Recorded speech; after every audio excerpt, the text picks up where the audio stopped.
Shabbat Perek Yud Chet Mishnah Aleph. We're going to continue talking about certain laws of muktzah, as we'll soon see. There's also another additional law about tircha and Shabbat. Says the Mishnah.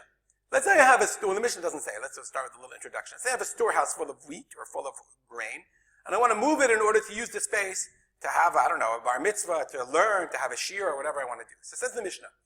Mifanim afilu arba v'chamesh kupot shel teven v'shel tvuah. I'm allowed to lifanot means to move or to remove.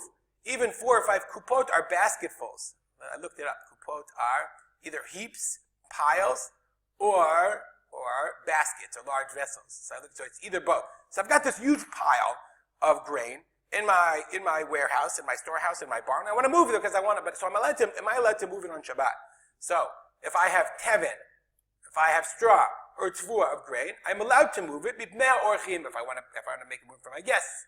Umibnei bitul beit midrash, or for the sake of bitul beit midrash, meaning for the neglect of the beit midrash, i.e., people want to use the space to learn. They don't want to lose their learning. They need more space. Avalo et ha'otzar, but not. I can't move the entire storehouse. Let's look at the Bartenura for a second.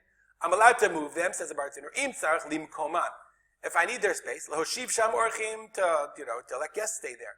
Lasei besuda, to eat. O talmidim d'shmoa drasha, or the talmidim, they need space in order to hear the drasha. But the Bartenura says v'davka lidvar mitzvah sharei. I'm only allowed to do it specifically if I need it for a dvar mitzvah. V'lo chayshinan litircha d'shabbat. It's a lot of work to move all those basketfuls of grain. Okay, and arba v'chamesh 4 or 5, he says lav davka, not specific. Ibai afilu tu vanami. If you need more, you should move more.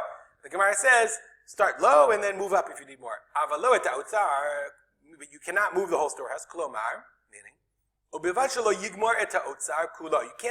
You can't move the entire pile up down to the floor. Ad she'yagi lekarka ito, until you can reach the ground. Why?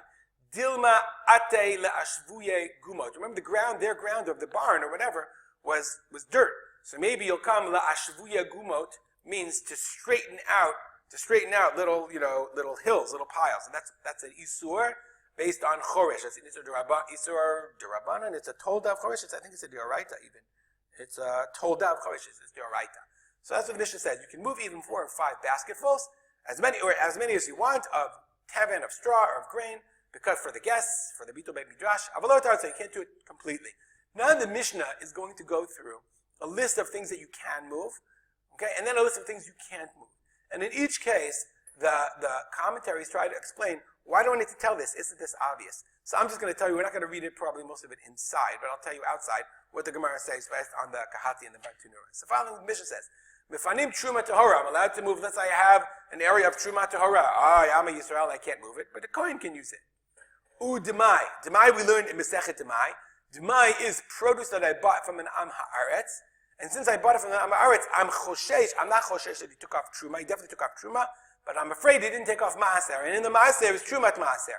So the Rabbanan made a Gzeira that I'm not allowed to eat. So the Rabbanan made a Gzeira, and they said that anytime you buy from an Am Haaretz, that's called Demai. And the Demai, you have to take off Maaserot and then give the Trumat Maaser to the Kohen. But since it's a Safek to Rabbanan, because most Amei Haaretz do take off, therefore, if a person is an Ani, if he's poor, a person in Demai, if a person who's poor, he's allowed to eat it. The poor are allowed to eat Demai without taking off Truma and Maaser. So I could theoretically, if I have Demai, I could theoretically be mafkir all of my possessions. I am now poor, and I could eat the Demai. Umaaser Rishon shenit la Trumato. If I have Maaser Rishon that belongs to the Levi, and I took off Truma. So therefore, isn't that obvious? So the Gemara says, it's talking about what's called Hikdima B'Shibolim. We'll take a look just quickly in the Bartenura. Kugoshim B'Hikdim Ben Levi.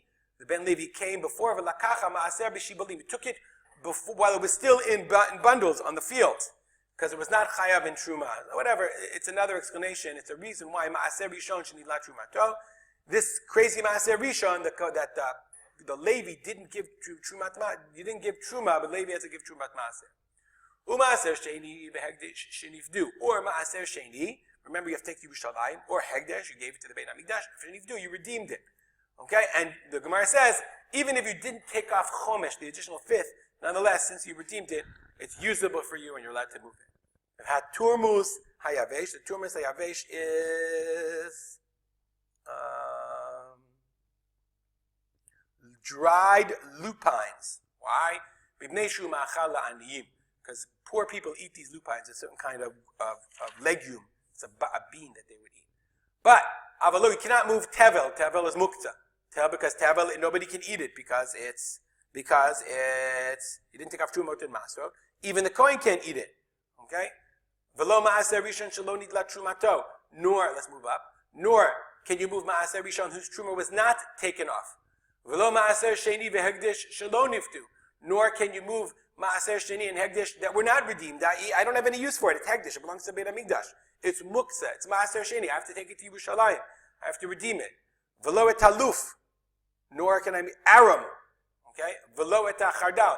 Nor can I use mustard plants. What's the problem? Aram is a kind of onion. Chardal, you can't eat it now. It has to be, used, produced in some way. Shimon Gamliel matir baluf. He permits luf. Because it's a pet it's food for your pet ravens. If you have ravens, I don't know why you'd have ravens, but the ravens do eat this aram. They eat this luf, and therefore it has some use. And therefore, Rabbi Shimon Gamliel says you're permitted to move it on Shabbat. Okay, if you want to, you can look in the commentaries to understand each case. The Gemara says, "What's ma'aser rishon shelo nitna trumato?" Why is that?